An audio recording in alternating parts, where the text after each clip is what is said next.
Vince McMahon is officially back in WWE. This has been a crazy, bizarre, wild 24 hours. But Vince McMahon is officially back in WWE. And he's not back to take over the head of creative. He's back to sell his child of 40 years, World Wrestling Entertainment, to the highest bidder. So the news broke last night. No, actually, it really started to break midday Thursday. I want to say about between 4 and 6, this broke. And when I first thought about it and heard it, I was like, yeah, he's coming back anyway. I always knew he would be back anyway. Number one is, it's his baby. He's not going to be gone for long. And all the scandals and the bullshit that's going on right now, it wasn't going to stop Vince from not coming back. With him owning 81% in the stock, why would he go anywhere else? So, yes.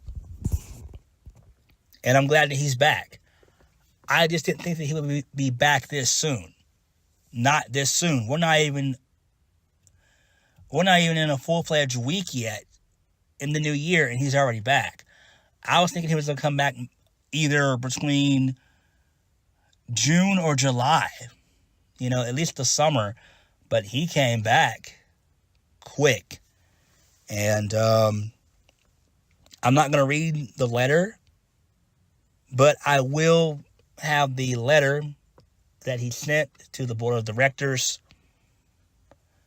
and I'll have their letter that they sent to him as a response as well. Those will be linked in the description below, so I'm not going to read them. But so many outlets are talking about this, from CNN to the Wall Street Journal, the New York Times, Variety, you name it. But I found a really solid article from CNBC, and I'm going to read it, and we're going to talk about it, and we're going to discuss it. And it says, Vince McMahon is back at WWE to ensure a smooth sale process. Here's who might want to buy it. And this was put out 6 hours ago. This was put out at 7 a.m. So this is great. So this morning. There are 4 key points. Point 1, Vince joined the WWE board Friday to begin a potential sale process for his company. That's 1.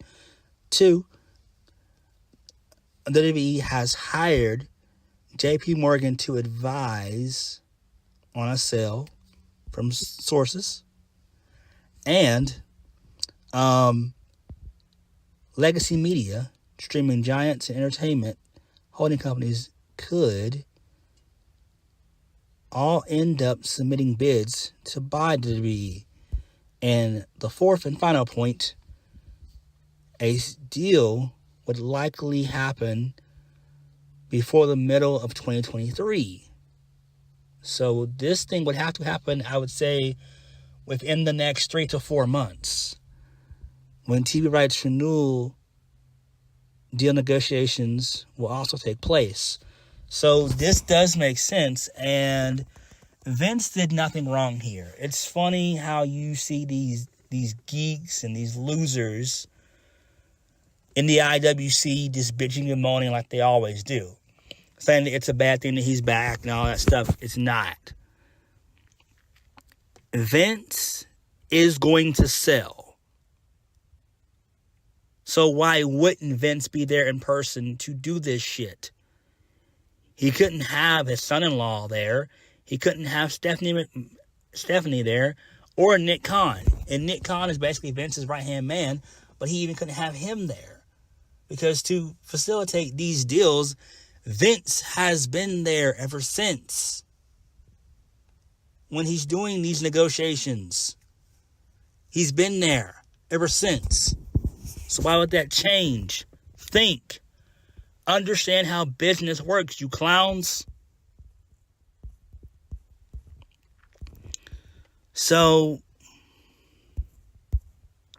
let's continue on with the article. I will link the article in the description below. I'm not going to name the person writing the article. I'm not going to do that. So, you'll see it when you read it at the top of the article. But I just don't want to, give out the person's name. Because I think this is a really well thought out written article by them. So kudos to them. This is great. So it says, Vince McMahon returned to WWE board of directors to facilitate potential sales talk ahead of the company's media rights renewal. The notion of WWE selling isn't new. So CNBC reported it looked like a sell target in April, and that it appeared only to be more attractive in July after the sexual misconduct scandal. So it says the rationale is fairly straightforward. WWE is vulnerable intellectual property, and that it is. Owning IP allows streaming services to exclusively offer content without the annoyance of winning licensing rights in an auction every few years, which actually does make the most sense too, because that's what happens every few years.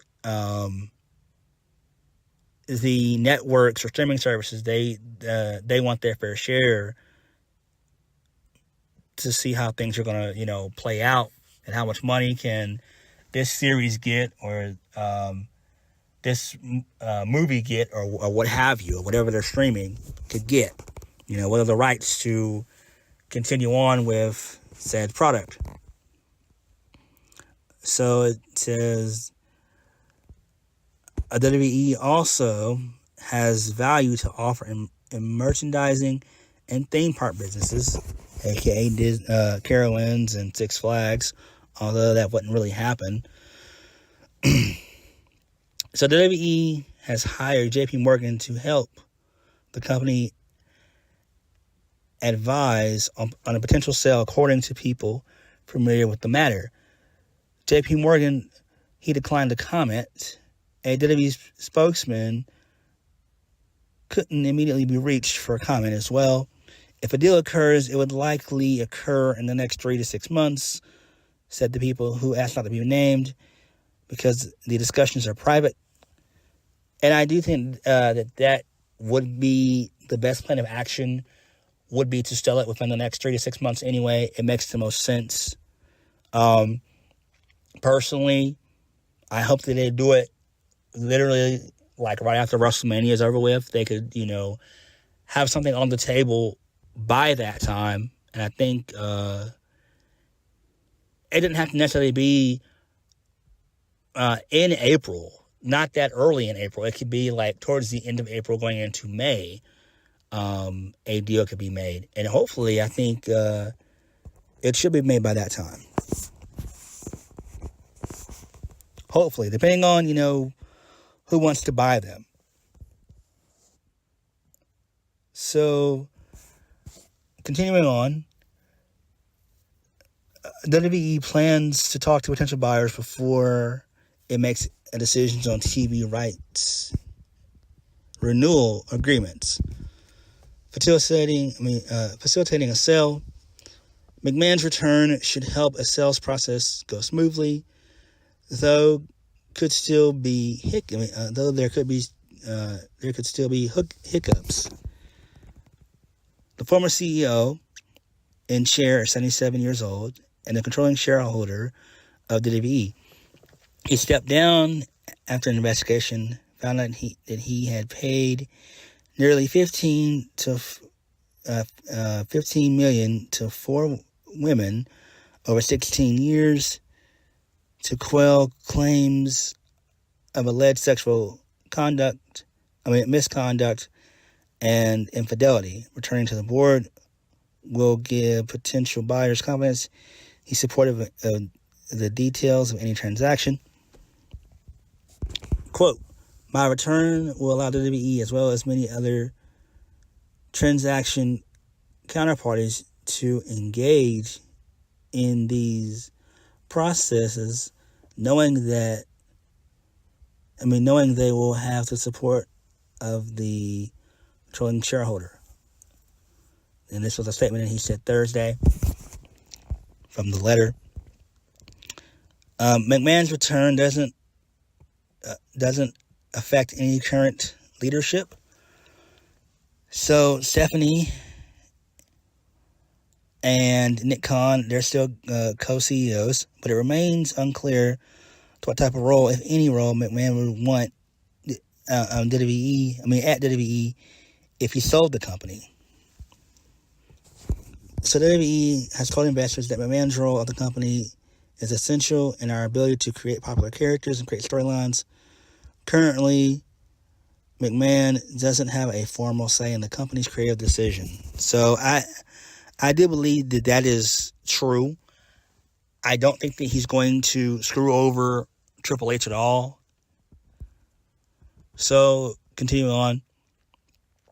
Whether a buyer would be comfortable with McMahon taking a more hands-on role at the company is unknown, but WWE is McMahon's life work. It's possible a sale may only happen with at least some strings attached. WWE has a market capitalization of more than $6 billion after raising nearly 17% on Friday, buoyed by heightened sales speculation. So there are 3 categories of likely buyers for WWE: the legacy media companies, the streamers, and the entertainment holding companies. And then here's a list. So they could go with Comcast. So it owns NBC Universal, and it could be a potential buyer. So the man's company already has an exclusive streaming deal with Comcast streaming service Peacock, which actually would make the most sense to go with NBC in the long run. They've been with WWE for 40 years anyway, so yeah. And they mentioned NBC's USA Network. Comcast has a market capitalization more than $160 billion and can easily afford the company, exactly, especially with a $9 billion or more check coming as soon as January 2024 from Disney. Damn shit. And for a 33% stake in Hulu. Oh shit. Whew. Damn. Good night. That is insane. Hold on, give me 1 second, guys. Let me get a drink of water real quick. Whoa, that is absolutely crazy. Damn. So Comcast could lock up WWE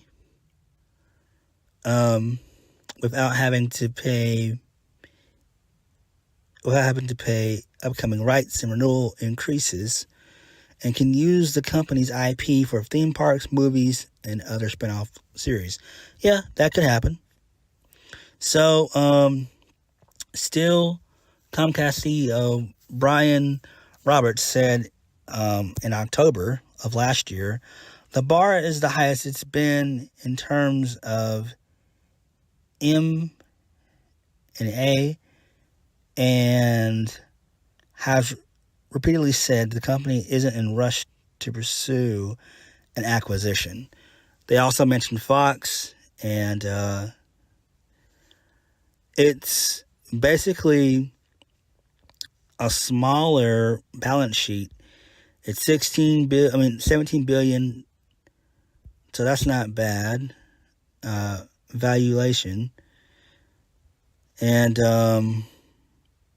it's ongoing diligence with recombining News Corp and its lack of presence. Yeah, that's the only problem with Fox, though. It mentions Fox, it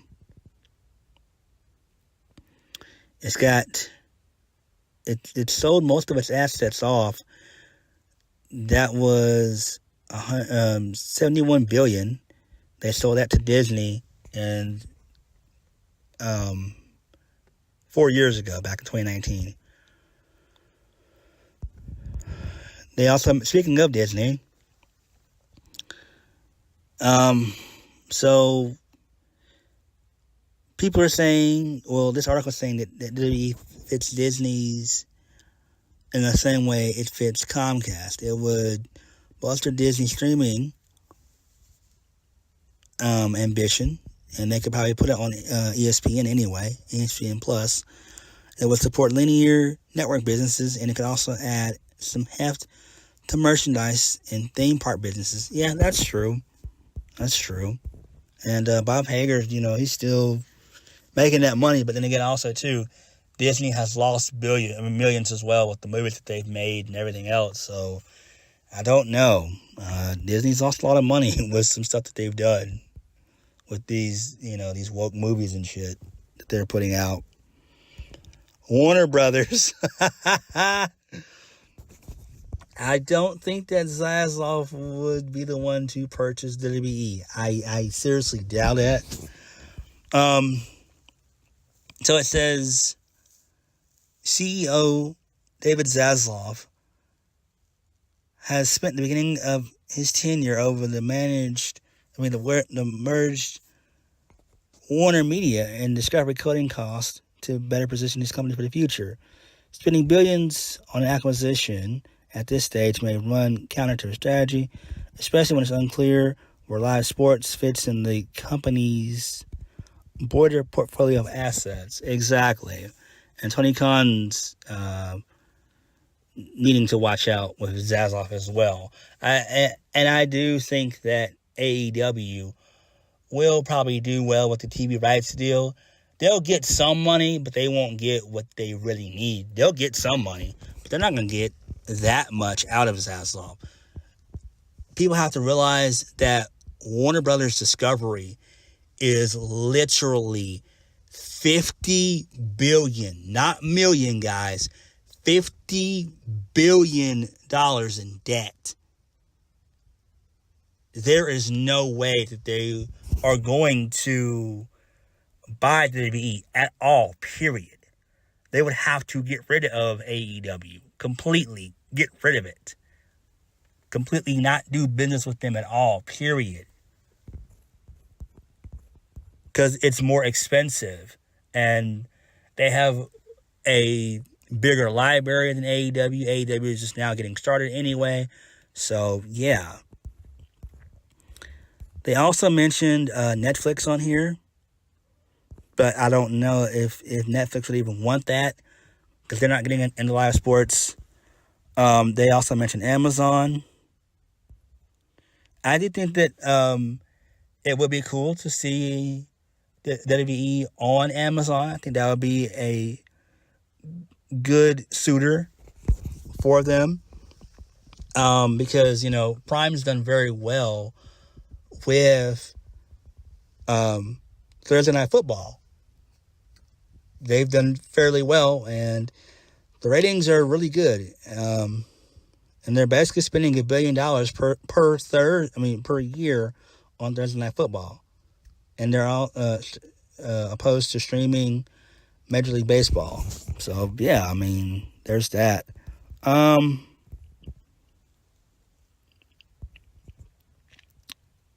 They also mentioned UFC. a couple of other Endeavor Group holdings. So there's that. They could buy WWE if they wanted to, but I doubt it. Liberty Media, that's another one, another group. But that's it. Overall, I am excited for this. I really, truly am. And I do think that once WrestleMania is over and done with, I do think that WWE probably more than likely will sell to Comcast, NBC. You know, they'll go with them because they've treated WWE with the utmost respect, and they know Vince like the back of their hand through all the negotiating deals that he's done in the past. And, you know, they actually understand the product inside and out. So I would love if Comcast would be the ones to actually pick up WWE. That makes the most sense. I've also heard, for whatever reason, that the Saudi government, they want WWE, but that wouldn't happen at all. Like, that's not even going to happen. Vince was just using them just to garner more money from an international perspective. That's all. So, no. And that wouldn't even happen because most of their fan base is, they have a global fan base, but they do all of their shows and most of their pay-per-views in the States. It's rare that they'll go to the UK. They might go to the UK twice a year. Money in the Bank is in London, so that's cool on July 1st. But, you know, the UK, Saudi Arabia, they only get those shows like once or twice a year. In the States, we get them every single week. So, no. I will link all this stuff in the description below. It's interesting what's happening right now. And if there's anything, if there's any more other news that breaks in regards to this, I'll let you guys know. But this is interesting to see where all this goes. And I'm happy that Vince is back. Glad that he's back. I'm loving these fucking smart tears. They taste so good. I'm loving it when these geeks lose their shit on Twitter and they lose their shit on YouTube as well. I love it. You know, the Wrestle Talks and the JDs of New York, the JDs of the world, Cultaholic. You know, I love it when they lose their shit. It's great. So thank you guys for watching. Please hit the like button, comment down below, and subscribe for my videos. I'll catch you guys later. Peace. This is great. Vince McMahon is back, and it feels so fucking good.